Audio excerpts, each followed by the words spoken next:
আমার এই ছোট্ট ঝুড়ি এতে রাম আর বাম আছে, দেখে যা নিজের চোখে। কি দেখবেন?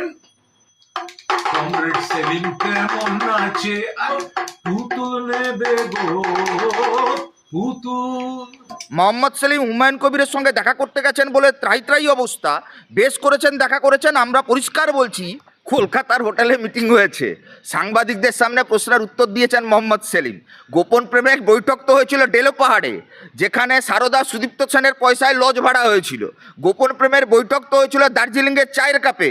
গোপন প্রেমের বৈঠক তো হয়েছিল বাবুল সুপ্রিয়র সঙ্গে ঝালমুড়ি খেয়ে। গোপন প্রেমের বৈঠক তো হয়েছিল রাজীব বন্দ্যোপাধ্যায়ের বন দপ্তরে টাকা চুরির রফার মধ্য দিয়ে। কাদের এইসব গোপন প্রেমের কথা বলেন? এরা আসলে প্রিজন ব্যান্ড বাজিয়ে মমতাকে চোর বলে, তারপর ভিক্ষার বাটির মতন হাতে নিয়ে মমতার পায়ের কাছে বসে প্রতিদিন রোজ টিভিতে মুখ খোলে। হুমায়ুন কবিরকে এমএলএ কে বানিয়েছিল? মমতা বন্দ্যোপাধ্যায়। 26-এ এই তৃণমূলকে রাস্তার ধারে ডুগডুগি বাজাবে। হয় ডুগডুগি বাজাতে হবে রাস্তার ধারে, আর না হলে জেলের ভেতরে প্রিজন ভ্যান বাজাতে হবে, জেলের ভেতর থালাবাটি বাজাতে হবে। মোহাম্মদ সেলিমরা, বামপন্থীরা বুক জোর গলায় বুক বাজিয়ে বলতে পারে, আর যাই হোক জেলের ভাতও কোনোদিন আমাদের খেতে হবে না, আমরা আবার শূন্য হলেও রাস্তায় দাঁড়িয়ে আমাদের চোর চোর চিৎকার শুনতে হবে না। আমাদের বামপন্থী রাজনৈতিক দলগুলোর কি ভূমিকা, কি কৌশলগত অবস্থান হবে, তা কোনো জেল খাটা আসামিকে বলে দিতে হবে না। সিপিএমকে বামেদের গালি না দিলে এদের কেউ দেখে না। এই যে একটা অংশের মানুষের কাছে রোজ কমিক ক্যারেক্টার হচ্ছেন, জোকারে পরিণত হচ্ছেন।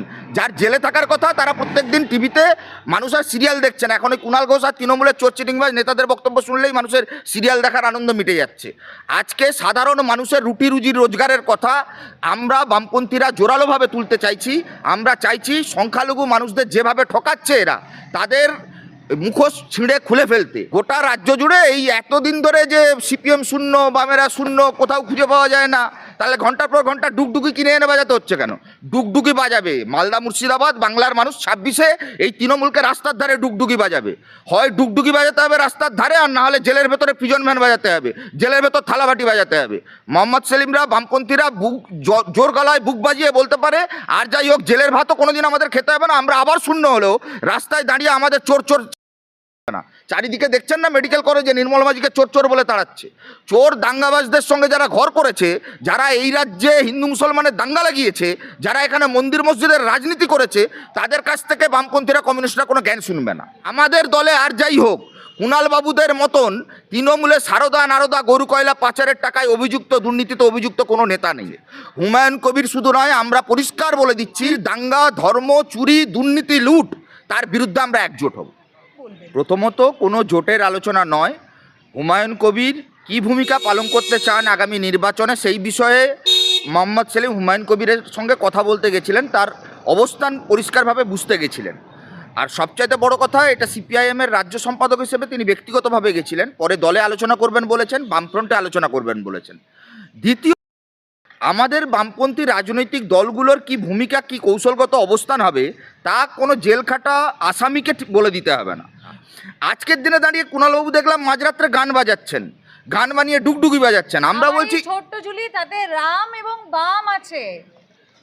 তৃণমূলের জন্য এই গানটা তো মানে ব্যঙ্গ করে বানানোটা, যদিও কুণালবাবুর এছাড়া তো আর কোনো কাজ নেই। বামেদের গালি না দিলে, শূন্য পাওয়া বামেদের গালি না দিলে ওনার ভিডিও কেউ দেখে না। কিন্তু মুশকিল হচ্ছে উনি পিজন ভ্যান বাজানো ছেড়ে দিয়ে যে ডুগডুগি বাজাচ্ছেন, এটা বাংলার মানুষ নতুনভাবে জানলেন যে উনি শুধু পিজন ভ্যান বাজাতে পারেন না, ডুগডুগিও বাজাতে পারেন। হুমায়ুন কবিরকে সিপিএম কিংবা বামপন্থীরা তার দলের এমএলএ এমপি করবে না। আমরা কৌশলগত অবস্থান নিয়েছি। ওরা আরাবুল আর শওকত মোল্লাদের সংখ্যালঘু যুবকদের হাতে বোম তুলে দেবে, একজন অপরাধী ক্রিমিনাল বানাবে, আর একজন সংখ্যালঘু নেতা সে মসজিদ।